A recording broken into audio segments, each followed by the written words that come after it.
నమస్తే. Welcome to social post. నేను మీ మాధురి. ఈ మధ్య కాలంలో చిన్నజీవ స్వామి గారు చేసిన కొన్ని మాటలు ఆహ్, ప్ర ప్రజల్లో అయ్యా శంకరాచార్యులను అంటారా అన్న కాంట్రోవర్సీకి తెరతీసాయి. అసలు ఈ ద్వైతం, అద్వైతం మధ్య జరుగుతున్న ఆ యుద్ధం ఏంటి? డీటెయిల్‌గా చెప్పడానికి మనతో పాటు ఉన్నారు మనోజ్ కుమార్ గారు, స్పిరిచువల్ మెంటర్. నమస్తే అండి. శ్రీమాత్రే నమః. మీ ద్వైతం అలాగే విశిష్ట అద్వైతం, అద్వైతం విశిష్టాద్వైతం.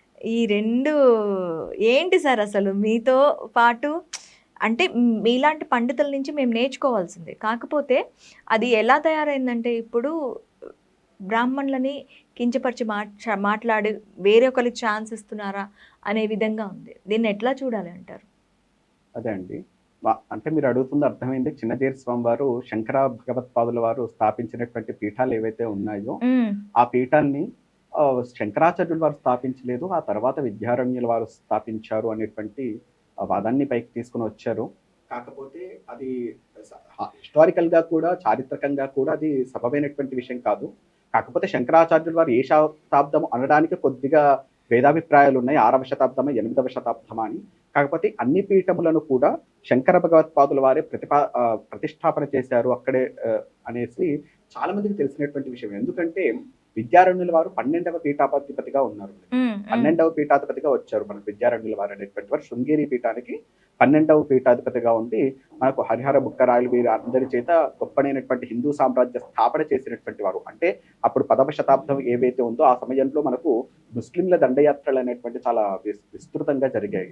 ఆ జరిగినటువంటి కారణం చేత ఏమైపోయిందంటే మన యొక్క సనాతన ధర్మం అనేటువంటిది తన యొక్క ఉనికిని కోల్పోతున్నటువంటి సందర్భంలో ఎవరో ఒకరు మహాత్మా హిందూ ధర్మంలో ఉండేటువంటి గొప్పతనం ఏంటంటే ఏదో ఒక సందర్భంలో ఒక గొప్పనైనటువంటి ఒక వ్యక్తి వచ్చి దాన్ని చాలా పైకి ఎత్తుతూ ఉంటాడు. అంటే పడిపోతుందేమో అనుకున్నప్పుడల్లా ఒక వివేకానంద వచ్చాడు. బ్రిటిష్ వారి వల్ల మొత్తం మన వాటిపైన మన పైన మనకు అపనమ్మకం ఏర్పడినప్పుడు వివేకానంద వచ్చాడు. అలాగే ఏదైనా ఒక సందర్భంలో వచ్చినప్పుడు ఒక మహాత్ములు అనేటువంటి వారు వస్తారు. ఆ మాట అనేటువంటిది సరైనటువంటిది కదా. ఆ ఒక్క మాట మినహాయిస్తే చిన్నజీయర్ స్వామి వారు చేస్తున్నటువంటి విశేషమైనటువంటి కృషి చాలా అమోఘమైనటువంటి హిందూ ధర్మం నిలబెట్టడానికి వారు చేస్తున్నటువంటి సీతా కళ్యాణం ఇట్లాంటి అనేకమైనటువంటి చోట్ల కళ్యాణములు చేయించడం కానీ, హిందూ ధర్మం కోసం కృషి చేయడం కానీ, వారు రామానుజుల వారి యొక్క సిద్ధాంతములు ఏవైతే ఉన్న వాటిని చెప్పడంలో కానీ, వాటి మీద ఎటువంటి మనము అపవాదు వేయవలసినటువంటి అవసరం లేదు. చాలా గొప్పగా చేస్తున్నారు. నిజంగా చాలా కింది స్థాయిలో ఉండేటటువంటి కింది కులాలు ఏవైతే ఉన్నాయో వాళ్ళను కూడా తీసుకొని వచ్చి అర్చకత్వం నేర్పించి చాలా గొప్పగా వాళ్ళను కూడా పురోహితులుగా చేస్తున్నటువంటి గొప్పనైనటువంటి విషయాలను చేస్తున్నారు. అటువంటి విషయంలో చిన్నజీయర్ స్వామి వారిని అనడానికి లేరు. వారు మహాత్ములైనటువంటి వారు ఆ విషయంలో. కాకపోతే వారికి ఇది అవసరం లేనటువంటి సబ్జెక్ట్ ఏమో అనుకుంటున్నాను. ఎందుకంటే ఈ అద్వైతం అనేటువంటిది శంకర భగవత్పాదులు వారు చూడవలసినటువంటిది. శంకర పీఠాలు ఏవైతే ఉన్నాయో వారు మాట్లాడవలసినటువంటి విషయం అది. అయితే ఇక్కడ ఇంకొకటండి. మనకి ఏవైతే పీఠాలు శ్రీచక్ర ధారణ ఎక్కడైతే చక్రం ఎక్కడైతే ప్రతిష్ఠించారో అది శంకరాచార్యులు చేశారు అని చెప్పి. ఇక్కడ చిన్నజీవ స్వామి థాట్ ఏంటి అంటే ఇవన్నీ కూడాను మనకి వెంకటేశ్వర స్వామి టెంపుల్‌లో శ్రీచక్రం. మరి అక్కడ కూడా శంకరాచార్యులే చేశారా? అక్కడే వచ్చింది మెయిన్ ప్రాబ్లమ్ అంతా. అక్కడ అంటే ఒక వైష్ణవాలయంలో ఉన్నది కాబట్టి దాన్ని ఈయన చేశారు అన్నది ఆయన వాదన. అవునండి. శంకర భగవత్పాదుల వారి అక్కడని మాత్రమే కాదు అనేక చోట్ల అంతేకాదు మళ్ళీ తిరుపతి విషయానికెళ్తే అది వేరే విషయమైనటువంటిది. అంటే లోపలికి వెళ్తే ఆ మూర్తి గురించినటువంటి కొన్ని సందిగ్ధాలు కూడా ఉన్నాయి. సరే ఆ విషయాన్ని పక్కన పెడితే శ్రీచక్రంలోనే కాదు అనేక చోట్ల శంకర భగవత్పాదుల వారు వాటి యొక్క శ్రీచక్రం అంటే ఏంటి అంటే అండి విశ్వ చైతన్యాన్ని మొత్తం కూడా ఒక దగ్గర కాస్మిక్ ఎనర్జీని ఒక దగ్గర పోది చేయడం. శ్రీచక్రం అనేటువంటిది ఆ అమ్మవారి యొక్క స్వరూపంగా చెప్తుంటారు. శ్రీచక్రం శివయోర్వపుః అన్నారు. అంటే శ్రీచక్రం అనేటువంటిది శివుని యొక్క శరీరమే. అంటే శివుడు అంటే ఏంటి? అద్వైతం చతుర్థం మన్యంతే శివ అని చెప్పేసి ఉపనిషత్తు ఏం చెప్తుందంటే అద్వైతం ఇక రెండో వస్తువు లేదు. ఉన్న పరబ్రహ్మం యొక్క కాన్షియస్ ఎనర్జీ ఏదైతే ఉందో అది శివుడు. ఆ శివుని యొక్క శరీరము శ్రీచక్రంగా దాంట్లో ఉండేటటువంటి బిందువు అమ్మవారి యొక్క స్వరూపంగా చెప్తూ ఉంటారు. ప్రతి ఒక్క చోట కూడా ఆయన శంకర భగవత్పాదుల వారు శ్రీచక్రాన్ని ప్రతిష్టాపన చేశారు. ఎందుకు అంటే ఆ ఎనర్జీ అనేటువంటిది కాస్మిక్ ఎనర్జీ అనేటువంటి దాన్ని మనము బయటికి వెళ్ళనీయకుండా ఎవరెవరైతే ఆ ఆలయానికి వస్తున్నారో వాళ్ళందరికీ కూడా గొప్పడైనటువంటి అనుగ్రహం కలగడానికి వారు స్థాపించినటువంటి దాంట్లో ఎటువంటి సందేహం లేదు. దాని గురించి చిన్నజీయర్ స్వామి వారు కూడా ఎటువంటి సందేహం లేవనెత్తలేదు. కానీ ప్రస్తుతానికి ఆయనకు ఉన్నటువంటి ఒకే ఒకటి ఏంటంటే పీఠాలు అనేటువంటివి వారు స్థాపించలేదు అనేటువంటిది ఒకటి మాట్లాడారు. కాకపోతే అది మాత్రం సరైనటువంటిది కాదు. ఎందుకంటే వారు స్థాపించారు, అది అద్వైతం వాళ్ళు చూసుకోవాల్సినటువంటిది.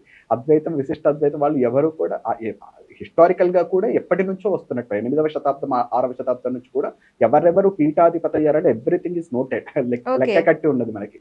12వ పీఠాధిపతిగా వచ్చిన వారే మొత్తం స్థాపించారు అంటే మాత్రం సరైనటువంటిది కాదు అని అనిపిస్తుంది. అయితే శంకరాచార్యుల గారి గురించి చిన్నజీయ స్వామి గారు మాట్లాడిన మాటలు నిజంగానే సబబుగా అనిపిస్తున్నాయా? శంకరాచార్యుల వారి గురించి ఆయన మాట్లాడకుండా ఉంటే బాగుండేది అనిపించింది. అది అందరూ కోరుకుంటున్నటువంటిది. ఎందుకంటే దానివల్ల హిందువుల్లో చిన్న రకమైనటువంటి భేదములు ఏర్పడేటటువంటి అవకాశం ఉంది. ఎప్పుడంటే ఇప్పుడు కొంతమంది ఎలా అవుతుందంటే ఇప్పటికే హిందూ ధర్మాన్ని చీలికలు చేయడానికి మన ఏదో అంటారు చూసారా, కర్ణుడి చావుకు కారణాలు ఏంటి అన్నట్టుగా మన హిందూ ధర్మం క్షీణించడానికి కారణం ఏంటి అంటే ఇది అని చెప్పలేకపోతున్నాం. ఒకవైపు సినిమాలు ఒకవైపు దాడి చేస్తున్నాయి, మత మార్పిడి ముఠాలు ఒకవైపు, రాజకీయాలు ఒకవైపు, ఇలా అనేక రకాలుగా అంటే మనలోనే మనకు ఉండేటటువంటి అంతర్గత శత్రువులు ఒకవైపు, ఇంకో వైపు ఏమొచ్చి మనలోనే మనకి ఉండే కులాల పిచ్చి, కుల వ్యవస్థ, ఇలా అనేక రకాలుగా మన యొక్క సనాతన ధర్మాన్ని దెబ్బతీయడానికి నాస్తికులు, హేతువాదు వీళ్ళందరూ కనిపించేది మన ధర్మమే, ఫెమినిస్టులు, ఇలా అనేక రకాలుగా వచ్చేసి మనం మీద దాడి చేస్తూ ఉన్నారు. ఇంత దాడి చేస్తున్నటువంటి తరుణంలో మనం వారిపైన పోరాటం చేయకుండా మళ్ళీ అంతర్గతంగానే ఒక చిన్న చీలికలు ఏర్పాటు చేస్తున్నామా అనేటువంటి ఒక భయం ఏర్పడుతుంది. ఎందుకంటే ఇట్లాంటి మాటలు నిజానికి విశిష్టాద్వైతం, అద్వైతం రెండూ కూడా నా దృష్టిలో వేరు కాదండి. విశిష్టాద్వైతం, అద్వైతం రెండూ కూడా వేరు కాదు. అద్వైతము అంటే ఏవా అంటారు, విశిష్టాద్వైతం ఇవా అంటారు. ఏంటండి ఏవా ఇవా అంటే, అద్వైతం ఏం చెప్తుందంటే నువ్వు భగవంతుడివే, స్వయంగా భగవంతుడివే అని చెప్తుంది.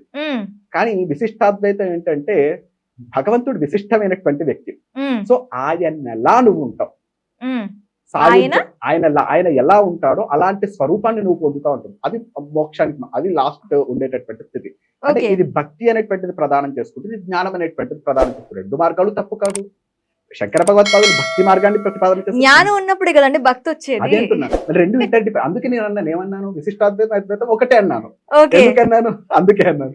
అంటే అద్వైతం ఎందుకంటే జ్ఞానము భక్తి రెండు కూడా విడదేయడం లేదు. భక్తి ఉంటే జ్ఞానం వస్తుంది, జ్ఞానం ఉంటే భక్తి రావాలి, భక్తి వస్తుంది. ఇప్పుడు రమణ మహర్షి ఉన్నారు, రమణ మహర్షి జ్ఞాని అంటారు. జ్ఞాని మాత్రమేనా? అరుణాచలం దగ్గరికి వెళ్ళి అరుణాచలం అయ్యా నేను వచ్చాను అన్నాడు, తండ్రి నేను వచ్చాను అరుణాచల ఆ పరమేశ్వరుని పట్టుకుని. అంటే అక్కడ భక్తి వచ్చేసింది. అరుణాచల శివ అరుణాచల శివ అరుణాచల శివ అని రోజు గిరి ప్రదక్షిణ చేసేవారు. అంటే భక్తి వచ్చింది. జ్ఞానం ఉందని భక్తిని విడిచిపెట్టాడా? విడిచిపెట్టలేదు. అలాగే భక్తి ఉందని జ్ఞానాన్ని విడిచిపెడతామా? విడిచిపెట్టు. అలా జ్ఞానము భక్తి రెండిట్లోనూ ఉంటాయి. కాకపోతే భక్తి అనేటువంటిది అల్టిమేట్ గా చెప్తారు విశిష్టాద్వైతంలో, జ్ఞానం అనేటువంటిది అల్టిమేట్ గా చెప్తారు అద్వైతంలో. అంతే. ఇదేమో భగవంతుడివే నువ్వు అయిపోతావు అంటుంది అద్వైతం, భగవంతుడిలా నువ్వు అవుతావు అంటుంది విశిష్టాద్వైతం. అంతే తేడా.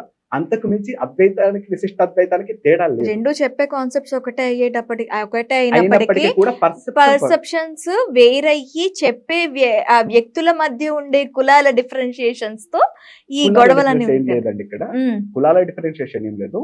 మామూలుగా వీళ్ళ యొక్క పర్సెప్షన్ అనేటువంటి ఒక్కొక్కరికి ఒక స్థాయిలో ఉంటుందండి.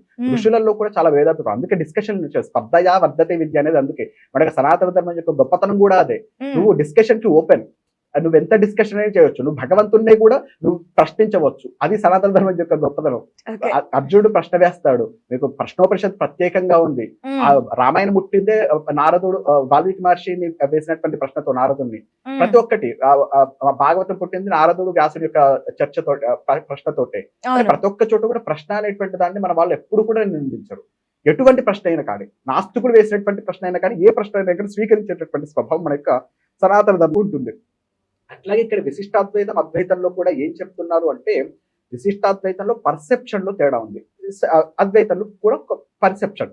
వీళ్ళిద్దరు కూడా బేస్ చేసుకునేవి ఏంటంటే మూడే మూడు. ఏంటవి? బ్రహ్మసూత్రములు, భగవద్గీత, ఉపనిషత్తు. ఓకే.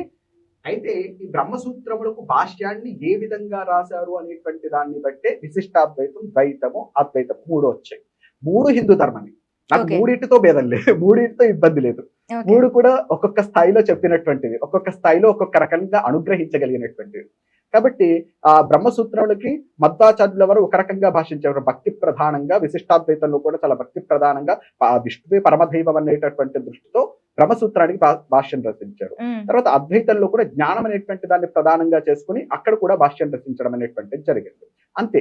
పర్సెప్షన్ లో తేడా వాళ్ళు ఎంచుకున్నటువంటి. ఇప్పుడు చూడండి, మనం ఒక కథ ఉందనుకోండి, ఏదో ఒక కథలో మనం ఆ కథని ఒక రాయి ఉందనుకోండి, ఆ రాయిని ఒక ఆర్టిస్ట్ ఒక సైకాలజిస్ట్ ఒక తీరుగా చూస్తాడు, ఒక ఫిలాసఫర్ ఒక తీరుగా చూస్తాడు, అలాగే ఒక కర్మయోగి ఒక తీరుగా చూస్తాడు, ఒక పిచ్చివాడు ఒక తీరుగా చూస్తాడు, సామాన్యుడు ఒక తీరుగా చూస్తాడు. అంటే సామాన్యుడు రాయి మామూలుగా అనిపిస్తూ ఉంటుంది. ఒక అద్వైత జ్ఞానం వెళ్ళాడు, అబ్బా ఎంత అచలమైనటువంటిది, అచలంగా తపస్సు చేసుకుంటుంది అంటాడు ఆయన. అంటే కదలకుండా తపస్సు చేసుకుంటుంది అంటాడు ఆయన. ఒక ఫిలాసఫర్ సముద్రం ఎన్ని ఆటుపోట్లు కొడుతున్నప్పటికీ కూడా తొలకకుండా నిలబడి ఉన్నది ఇదే అంటాడు. అంటే వాడి యొక్క పర్సెప్షన్ తేడా. ముగ్గురు చెప్పింది కరెక్టే, ఓకే, అందరూ చెప్పింది కరెక్టే, వాడి యొక్క భావన అలా ఉన్నది. వాడు ఈ దృష్టికోణంలో ఆలోచించాడు కాబట్టి వాడి కళ్ళద్దలు అలా ఉన్నాయి కాబట్టి అలా కనిపించింది, అంత మించి ఏం లేదు. అంటే అలాగే దీన్ని వీళ్ళు చెప్పిన వాళ్ళు కూడా వారి పర్సెప్షన్ ని మాత్రమే మనకి చెప్పారు. చెప్పారు. అవును. ఓకే, వాళ్ళ పర్సెప్షన్ బ్రహ్మసూత్రముల మీద, భగవద్గీత మీద, ఉపనిషత్తుల మీద వాళ్ళు రాసినటువంటి భాష్యాన్ని ఆధారం చేసుకుని వచ్చినటువంటిది అద్వైతం కానీ, విశిష్టాద్వైతం కానీ, ద్వైతం కానీ. Okay, okay sir, thank you.